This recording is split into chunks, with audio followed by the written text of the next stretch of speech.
what does financial independence actually mean to you? I think what financial freedom brings you is choice. How do I become that valuable? It's like, what's the result that you can give them? It's about their understanding of their business numbers underneath. Try not to be frightened of it. Try to embrace it. Welcome. I'm Tracy Irwin, and I'm passionate about financial independence. And I wanted to share stories of inspiring entrepreneurs to prove it's possible for everyone to strive towards financial freedom. Today, I'm talking to Sharon Kemp. After 25 years in corporate, she set out on her own and now has 2 businesses. She helps transform work-based culture, and then she accidentally set up a second business helping female business owners implement AI. Sharon's financial story isn't one about escaping poverty. It's about escaping a system where stability still left her trapped. Welcome, Sharon. Thank you so much for joining me today. Hi, Tracy. Thanks so much for having me. I'm really excited. I know we've both got sunshine behind us today, which proves what a beautiful day it is here in England, because we're both in England today. But yeah, so just have to bear with us. So you've said in your story that, you know, it doesn't come from poverty, but you feel like you still were trapped within your business. Do you want to let people know exactly how you got there, and then we can talk about how you escaped that trap?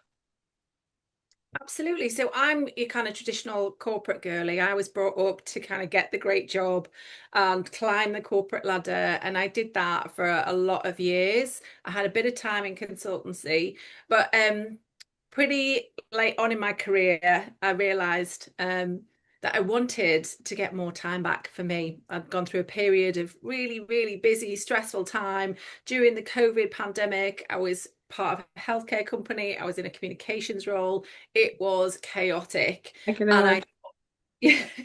I just thought, actually, this is my time. If I don't do this now, I never will. And it really hit home when I was in this office and my teenage son, who just turned a teenager, actually, he was 13, Yeah. and he'd popped his head in and said, Mummy, how much longer are you going to be in here? So, you know, we all got that whole freedom of working from home. And then all of a sudden it was, we were always on. And I'd done that for a period of 3 years. And I thought, okay, enough is enough. I have to step out of this and try and go it alone, which is what I did. And interestingly, my dad was a self-made man. He'd run a retail pharmacist and was the chairman of a wholesale for the whole of his career. So Yeah. I'd grown up with a kind of a businessman in my family, and then I married a businessman who'd run his own contract cleaning company for 30 years. But interestingly, when you come and set up on your own, because of the route that I'd taken, you know, I was salaried PAYE for so many years, but nobody takes you aside. You know, you get your salary, you know, your take home pay, you get your benefits and your bonuses if you're lucky. But nobody takes you aside and teaches you exactly what are the basics of setting up your business. And that takes a lot of learning and a lot of time and a lot of investment. And so where I found myself about 2 or 3 months into trying to get things off the ground, I'd had a lot of great client work come in, but I was just beside myself, working probably more kind of the same, Oh. if not more than I did in my corporate career. And I was like, hold on a second. That was my vision board, and everything was a life of freedom and flexibility, kind of switching on and off when I wanted, and Yep. having more time for the little head that popped through the door in this office, my son Jacob. And all of a sudden, you know, the situation was worse, dare I say it. And so I found myself thinking this has got to change. And so, as much as I was getting a lot of great client work through my referrals and my network, with my workplace culture business, I wasn't kind of looking after the kind of myself or my time in terms of running my business. So, very much working in the business and not necessarily having the freedom to work on the business, if you get me. Yeah, Um, yeah, that is when I suddenly, you know, it was the advent of AI. I think I dabbled a little bit with ChatGPT, and I saw an opportunity to kind of say, actually, there's got to be a better way. There has got to be a better way. One of my clients was actually Microsoft, and we ran a big event for them. And so they gave me some great insight into how AI was going to develop. And Okay. so the cogs of my brain started working and going, if we're moving from generative AI to agentic AI and we're going to have autonomous agent, I was like, "Ah, surely they can be my new employees. They can do the stuff that I hate doing." Yeah. So I applied myself for about 3 to 4 months, really learning and getting underneath the skin of AI and how I could apply it and implement it in my business to free me up to do what I love, and which is spend time with my family and deliver for my clients. Yeah. Um, and so that's the story, really. That's where my second business, kind of Thrive with AI, was born out of. Because as much as I started to see the results, people were asking me, "How are you doing that? What's happening? You seem to understand a lot more than I do about this." And so I basically productized my knowledge and have now got, after starting formally at the start of the year, four new clients that I'm working with to hopefully realize the kind of benefits of new technology and getting them the most precious kind of commodity back, which is time, really. That's the most important thing for me. So yeah, that's where I'm at, and it's going really well. It is, and I think we talk about. I mean, I do money talks because people don't talk about money, but actually, we can create more money. Money is just energy. The one thing we can't create more is time. Like time is the most precious commodity that we have, and I did a similar thing. So my book, 1, 2, 3, came from people asking me the same question over again, which is where your business came from. So when I moved to Spain, people stopped asking me tax questions and started asking me, how do you run a business from your home in Spain whilst it's in a different country? Like that time freedom. That's what people, that's the freedom that people want. I think we just assume money is Hmm. always going to get us there. But like you've just said, it doesn't always, it's not always the solution, is it? Because we can't create more time to make more money. We have to make the money in the time that we have. And I think I've seen so many business owners, by the way, have the same thing. They have this vision of freedom by setting up their business, and then they come 6 months down the line and they're like, I am busier than I ever Yeah. was. And I've kind of been them. I've got empathy now because when I sold the accountancy, like suddenly came on my own. I was like, whoa, like now I'm just back to being me. I feel like a bit like a fraud sometimes because some weeks I don't have time freedom anymore.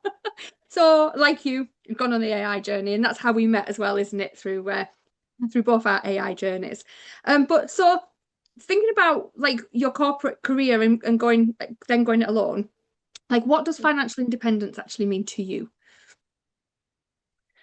I think it is what you just described, really. I think it's having the comfort and the cushion to to have time and have a little bit more freedom around your choices. I think what financial freedom brings you is choice. Interestingly, I read something yesterday about AI and about the future of AI, and it's all very doom and gloom, and it's interesting to see AI can get you more time, but I think the challenge for a lot of people will be, will they fill that time with more work? And my kind of whole mantra is AI is not here to replace you, it's here to release you, to get the more human side of you back and to start to do things that bring you joy, not just money. And so for me, financial freedom means choice. And I think that's the most important thing for me in my business. Yeah, it is for me too.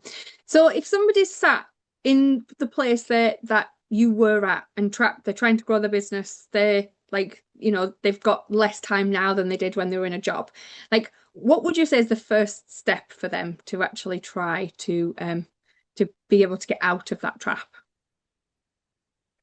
Well, I think the first thing is knowing where your time goes.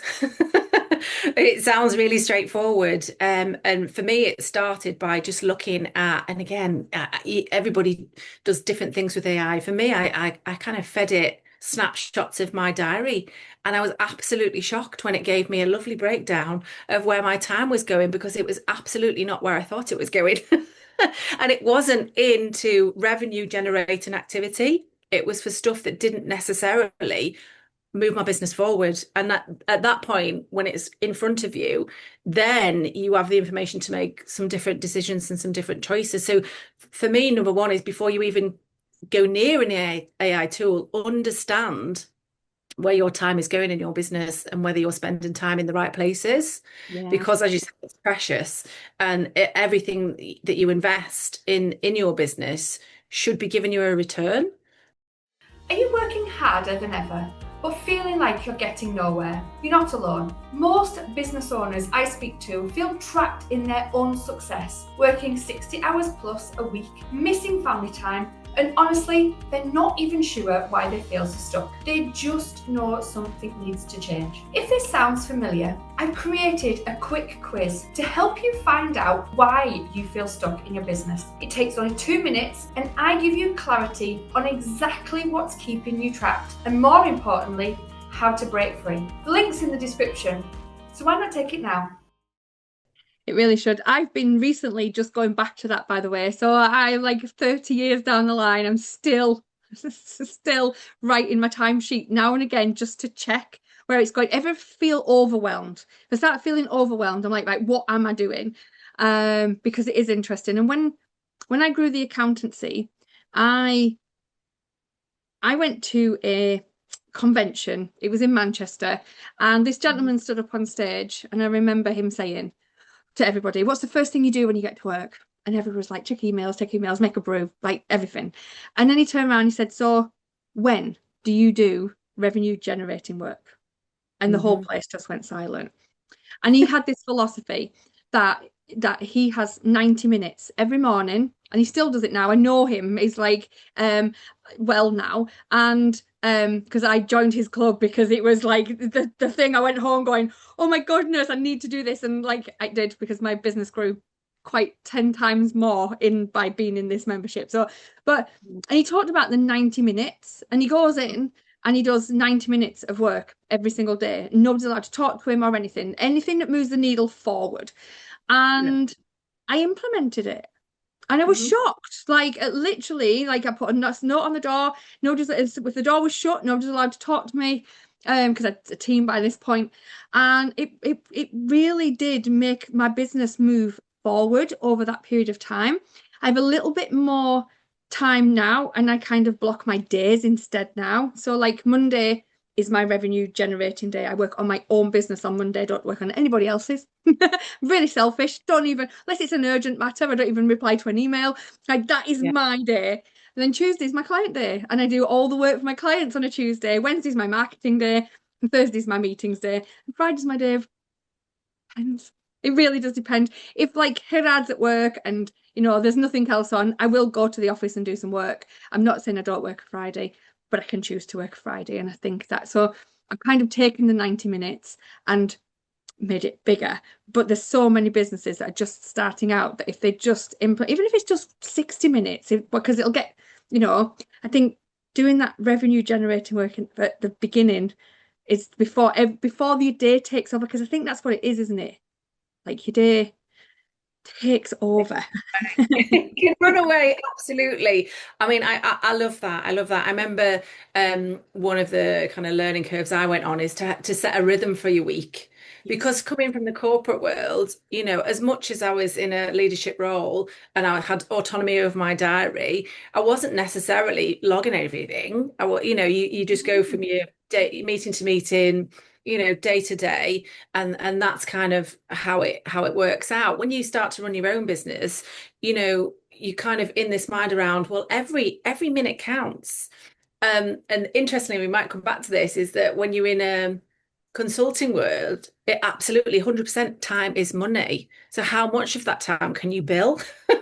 Yeah. You know, and that's a great mindset to have.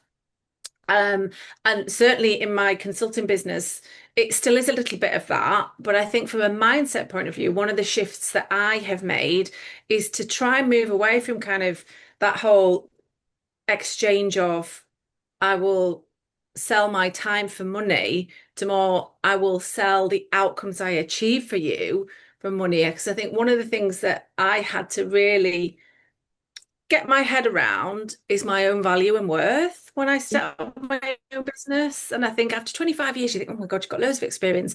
And I worked for some fantastic, big blue chip companies, and I can still call some of those my clients today. But there's that kind of perception of moving outside and that kind of fear of charging what you're worth.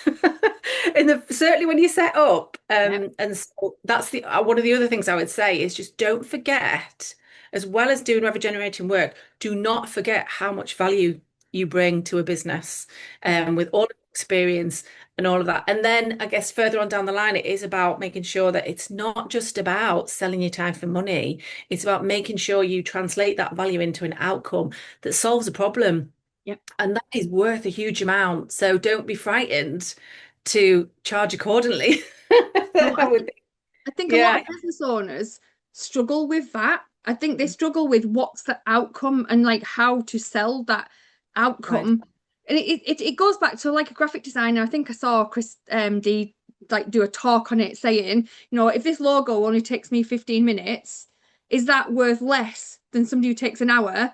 Or is it worth more because I've gotten more knowledge to be able to do it in 15 minutes and I could get four done in the same amount of time? And it's that philosophy of it's how valuable we are as people. And that for my industry is really hard, by the way. And I think it is for most consultancies. I'm not putting myself in any other bracket, but Yeah. part of there's a difference between when I take over the entire accountancy with an FD role than when I just do the FD role. When I just do the FD role, it is just me. I haven't got any like direct costs, so I can put a price on that. But when Yeah. I've got to do all these, I've got all the costs to pay an accountant. Suddenly, it becomes back to being time for money because I have to pay them out of what I get, and you've got to start looking at gross profit margins again. And I'm like, I'm back in this circle again, and it's hard when you have those kind of costs. And I talk a lot about your freedom number. So I talk a lot about working backwards. So, and we talk about very similar things on our TikTok channels. I've seen that, which is good. It always makes me smile. And, working out how much you want per week, per month, per annum, and then just saying, right, well, I would like to do that with X amount of clients because Yeah. then you could have the freedom. And Yeah. that's when I work with clients on that. The problem is when they get to that number, they go, oh, but what I do for them isn't really worth that amount of money. And I'm like, why are you not worth that amount of money? And instead of the mindset isn't, how do I become that valuable? It's like, what's the result that you can give them that is that valuable? And changing the offer to match instead of trying to get more clients to match what you offer, you should be adding more value to get to work with the amount of clients that you like. So that's kind of where I see it working. Yeah, 100%. I agree. I think another thing around that is just have a plan. I think when when I started out, it's like that, I was like, well, I wanted to at least earn the same as my salary job, if Yeah. not more in my first year. That was my goal. And I more than did that, which I was really, really proud about. But I was kind of opportunistic. I was not strategic about it because you kind of go into it and you think, you've got people kind of having conversations. Can you come and help us do this? And Yes. and can you come and help us do that?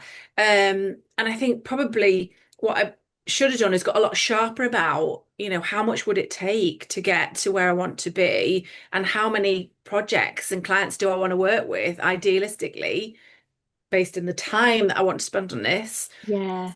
Therefore, what does that look like? Because I'd have people approach me, which was kind of something not necessarily in my lane, but Yep. I would then go, yeah, of course I can help you with that, because I think, oh my God, I need the money. Do you know what I Yes. mean? I haven't got a salary dropping into my bank account every month. So this has got to, and you end up not necessarily chasing, but you kind of veer off a little bit. And I certainly did that in the first 6 months, just because of that kind of anxiety around making sure I was getting the invoices out and had an income from this new venture. But now I've got kind of two businesses and they've got very clear lanes in terms of, kind of culture transformation and AI and automation. And I've got targets for both of those and pipelines, and I'm monitoring and measuring. And I've learned so much in terms of, making sure you have that plan. Um, and you're looking at it and you're measuring it and you're keeping track of it on a daily basis, because it's so important to just be across that. Because I think what's the stat, most businesses, self-employed businesses or self-employed people fail within the first 2 years, and I had that, like echoing in the back of my mind, going, I can't fail. It's But you understand 40%, why. by the way. It's how 40%. much? 40%. 40 in the first Yeah. 2 years, and another 20 on top of that in the first five. So by 60% have gone within the first 5 years. For me, it's because they don't measure. Yeah. It's Yeah. not about their passion, it's not about their drive. Everyone's got that. It's about their understanding of their business numbers underneath that helps them to measure, see what's working. I don't mean your profit and loss numbers. I mean your actual KPIs. So to measure what you need to measure to make sure that that works. So it's really nice to hear that you've got a handle on all of that. That's really like it's I'm important. still learning. I'm absolutely still learning, Tracy, because I know we had a conversation about the six numbers, and I was thinking that's not necessarily matching up with what I'm looking at.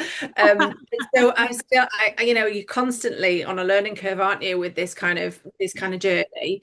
Um, but yeah, 100%. And it's really ironic because in my work, the first thing I usually do is discover and audit and look at everything in Yeah. my culture work or in, as I've described, in the AI work. And it's like, actually, when you start with business, it's not just magically going to kind of set itself up and run on its own. You have to invest the time to kind of make sure you've got everything everything captured somewhere so that you can look at it and you can track it. But yeah, absolutely have a plan and know those numbers is definitely the advice I would give myself if I was going back 2 years. I think as well with AI, it's such that shiny new object syndrome that so many business owners like struggle with, that actually having that plan and being that having a strategic plan is even more important if you're going to go down an AI journey, because there is so much you can do with AI that if it's not strategically aligned with your business, you are literally just going to be it's not going to help you with time, it's just going to waste your time, isn't it? Have you seen that happen within some businesses that you've kind of like gone on to work with? Yeah, it's interesting because what I'm finding is actually my two businesses are colliding now. So I've got workplace culture and there's a lot of trust and anxiety around AI. And we're seeing a massive shift within big Okay. organizations, small organizations, because they're deploying without necessarily thinking of the impact or the how they're going to do that strategically. So there's fallout from that is what I'm seeing over here. And then in my kind of female founder solopreneur business, everybody is just grabbing the kind of the shiny new tool and kind of sticking it into the business, thinking it's going to be a panacea for all ills, and it's not really. I think one of the things that I try and encourage people to do, I kind of follow an acronym called TRAPS, and it's called TRAPS for a reason, because I think with AI we fall into a trap and then we get overwhelmed because we're not quite sure what we're doing with it and we don't understand it, and there's so many different things and it's moving at a pace that nobody ever imagined it would. But for me, it's first like, let's look at where your time leaks are. That's what the T stands for in your Okay. business right now, not even thinking about AI. Let's look at kind of repetition and repurposing. So what do you do in your business that over and over and over again? Or what could you do that you can repurpose and reuse and sweat the kind of value out of it? And then if we look at it's kind of app and system sprawl. So I meet a lot of female founders who've just kind of gone, I've got this, I've got my CRM over here, I've got my mailing thing over here, I've got this over here. And they've literally got a ton of stuff that they're probably paying for that's not Yeah. necessarily optimized or working together. And then if we look at P, it's kind of process cap. So what have you got? You've got a great kind of flow here, but there's a great big hole over here where everything's leaking out, including, revenue. And then the P is kind of, it's like, yeah, process scraps. And then the S is kind of for strategy alignment. So it's actually, Okay. well, once we understand all of that, how does this align where you want to go as a business? And only then would I ever say, okay, well, let's have a look at your tools and let's have a look at what you've got before we even think about introducing kind of AI and understanding what it might do across your kind of your business. So I think that with AI, a lot of certainly my clients in kind of solopreneur female founder space do fall into that trap, and they're just hustling and hustling and not understanding why AI isn't working for them. Okay. Your business is successful, so why do you feel so miserable? Here's the thing, success doesn't always automatically equal freedom. I see profitable business owners every day who can't take a holiday, who can't switch off, and they feel completely overwhelmed by their own achievements. Sound familiar? Well, I've created a simple quiz that pinpoints exactly why you feel stuck in your business. It will give you the clarity you need to move from being trapped to being free. Why don't you take the quiz now? The link's in the description below. Yeah. You know, I feel like I probably sometimes like can fall into that trap myself, especially with the circles that we hang around with. Like we both follow a gentleman that talks about the best AI tools going all the time, and you're like, you have to stop and go, is this good for my business? Like, because it's so tempting to try Yeah. everything. And I've got some of my Momentum Academy clients, they're using AI in too, and you know, they're like, should we using this? Should we? I'm like, stop, just because it's Yeah. good for you. And we've got to take that step back, haven't we? Because it, you know, we do all want that more time. And it's like, but it has to be strategic in like how we find it. So yeah, And definitely. the thing that I always try and get across, and this is both with my workplace culture clients and also my AI clients, is AI will only ever amplify what's already there. And so within a in a corporate organization, if your culture is toxic, if you introduce AI, all that's going to do is speed that up and make that even more amplified. So Mm. people feel that pain kind of faster. I think that's it. And then within your own business, if you introduce a tool, it will just perpetuate the chaos quicker sometimes. So I think that's one of the things I try and get across to people is sort out where you are. It's like everything else, isn't it? Find out what the problem is and understand that. And then once you know that thoroughly, then it's the time to think about what the solution is. Yeah. So where do you think AI is going to be going over the next 12 months? Like what do business owners need to be like looking at to help their business? So I think we are at a really interesting inflection point, actually. And I think female founders and business owners I'm very AI optimistic, as you could imagine, Me too. but they have a huge opportunity. Yeah, they've got a huge opportunity. And what I'm finding is, as well as applying it into your own business, there is a real lack, believe it or not, of a kind of within the small to medium enterprises, AI education. I think for all the reasons I've mentioned, there's not just kind of solopreneurs that are looking at this. There are other businesses that are playing at this and not necessarily understanding it fully. And as much as the technology is changing, fundamentally, you still have to understand what we've just spoken about, what your strategy is and how this tool can help you, or a suite of tools can help you. So for me, it's about understand your business thoroughly, understand the people and the problems that you have in your business, and then think about learning how the tools can help that. And it might be that you are just starting out and I want to lead this, I want to be kind of human to AI led, or it might be that you're a bit more advanced and you start to say, actually, I'm just going to oversee this and I've got my agents in place and they're autonomous and they can talk to each other, but I'm still at the helm. Yeah. Then we might be into a place where actually we have full teams of agentic AI in the business. And that's an interesting one. For me, I would worry if that starts to displace a lot of people, and we're already seeing it. Yes, yeah, But I agree. we are already seeing it. There's no denying that.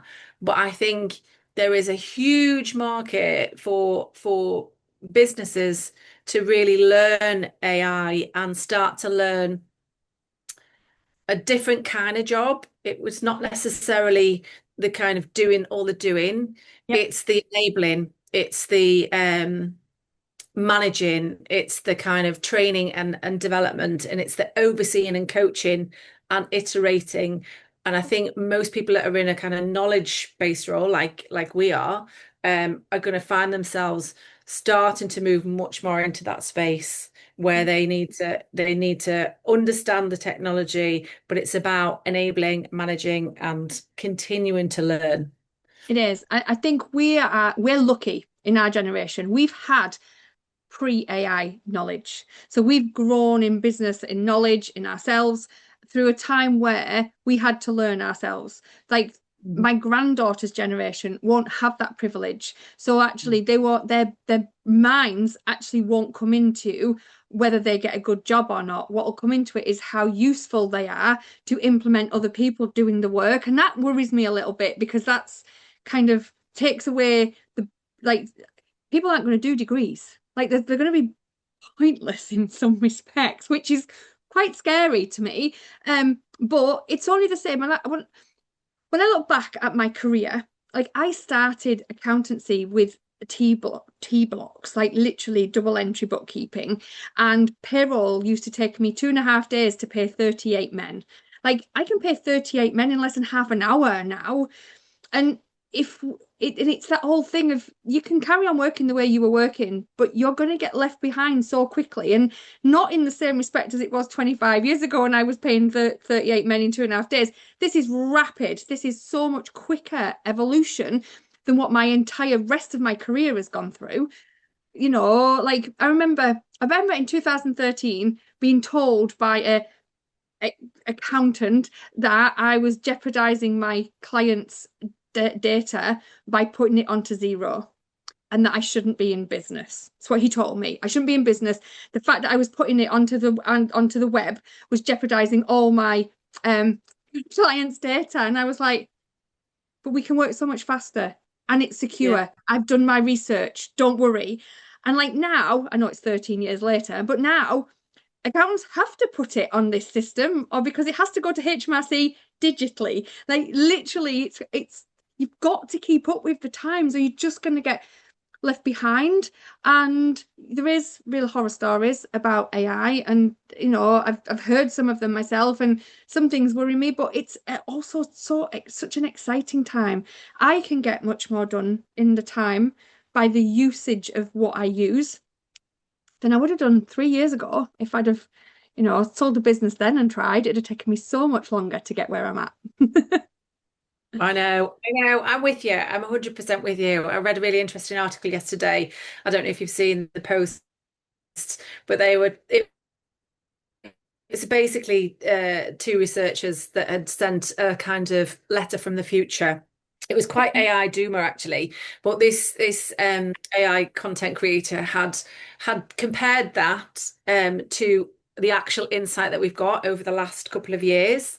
And she was making some interesting points in terms of kind of what they'd missed and where they kind of their views diverged and things. So it was interesting. She went back to an old scientist from the 1920s who was talking about, how communication technology had, things like the telephone and stuff like that. And in the future, we were likely to only be working 15 hours a week. Oh, Well, that'd ha be ha nice. ha. That never happened, did it? And so That it's really did not happen. so it's like actually you do adjust and things shift, don't you? I mean, I did a piece around are we going to have a kind of reverse of our working week? Is the working week going to be 3 days and then the weekend's going to be, 4? Is that how we don't know, but what I know is most of the time this fear and this anxiety around technological change, it's not a new thing. It's something that's No. happened Every single time there's been, industrial revolution, the kind of World Wide Web, mobile phones, all of that kind of stuff. And as pacey as this being, again, going back to that paper, as pacey as this is going, there are things about AI that do take time. So, you can't throw up a data center in a couple of days. You can't. So that's the kind of thing around that infrastructure. And if it's all going to, you'll know better than I do about how there's the kind of predictions around the economy collapse and everything. But there are things within that really need kind of close examination around, well, actually, is that really what it's going to be like? So I think we are lucky that we've had the before and we'll have the after. But all I would say is try not to be frightened of it. Try to embrace it, and because I think at the end of the day, there's one time we didn't even have these around with us, did we? But now I'm Gen X, but I'm like, God, I remember we didn't have a phone. How do we manage? Go on, sorry. My grandma died when I was in my early 20s, just before mobile phones existed. And I always think about, I would love to be able to have a conversation with her. She loved encyclopedias, right, by the way. And I would love to stand and have a conversation with her, because I know she wouldn't be able to grasp the fact that I have more knowledge in my back pocket in my phone than she ever had in her encyclopedias. That, because she never lived it, she wouldn't be able to comprehend it. And I think that's what we need to remember with technology. It wasn't like my 3-year-old granddaughter she can switch me off on the phone. She can swipe, she's talking to me and somebody texts, she just swipes it up because she's still talking to grandma. That's 3, they weren't even around when we were 3. So it's kind of just remembering that, isn't it? And kind of thinking you've got to embrace it. While you were talking, I just remembered I got an email that comes to accountants, and there's a grant available at the minute for anybody who wants to learn AI in the UK. So I think what I might do is, when your episode goes out, I think I'll put it in the thing. So if anybody is thinking they really do need to start and learn, then that might be a place for them to start. If they can get a grant to help them to learn it, that would help ease pressure from a lot of people. For businesses, that is such a great opportunity. And I also think there's a huge amount of free stuff as well. I think most of the big tech have academies out there that you don't have to pay a penny for. So, there really isn't a kind of barrier to it now. All of that has been removed. But one of the things I was going to mention, while I remember, there's going to be an interesting documentary coming out pretty soon. I don't know if you've seen any content on it. It's kind of about the AI documentary, and it is a filmmaker and the kind of subtitle is My Journey to Apocalypse. I can't say, it's not what you say, apocalypse optimism. So he basically starts out where it's a very doom and gloom picture, and then he does the kind of balanced converse view where he talks to a lot of the big AI kind of chief execs that we all hear so much about, saying actually there is a balance to this and we will strike it, and hopefully the kind of human nature will come through and prevail at the end, because we do want to use this technology to solve things that are a problem for society and humanity, climate change, disease, whatever it might be. So I'm dying to see that. I can't wait to see that when that comes out, because I just thought it was such come out as well. I'll put it out. I will find it and we'll put a link to that as well. So, thank you so much for your time today, Sharon. I knew this was going to be a good chat, but it's been a phenomenal chat. And I've so if anyone wants to get hold of you, where's the best place for them to find you? So they can find me on Instagram or TikTok. Sharon Thrive with AI. So wow. Thank you so much. Thank you. Thank you. I'll speak to you all soon. Thank you. All right. Cheers. Thank you for watching to the end. I really appreciate it, and it shows that you are serious about moving your business forward. I want to share something with you. When I was little, I watched my mum skip meals so my brother and I could eat, because she didn't have enough money to feed us all. That pain changed everything. I promised myself I would never need to rely on anyone else financially. I worked relentlessly towards financial independence. Even as a young young parent of 19, I still worked. And once I achieved financial independence, I became passionate that everyone deserves the same. But here's what I've discovered. Successful business owners can feel financially trapped, just in a different way. And that's why I created the Money Metrics Academy to help you understand your essential business numbers in under an hour a week. No jargon, no overwhelm, just the clarity you need for true financial independence. Why not join the free entry-level membership and see how the community can help you? Let's get unstuck together.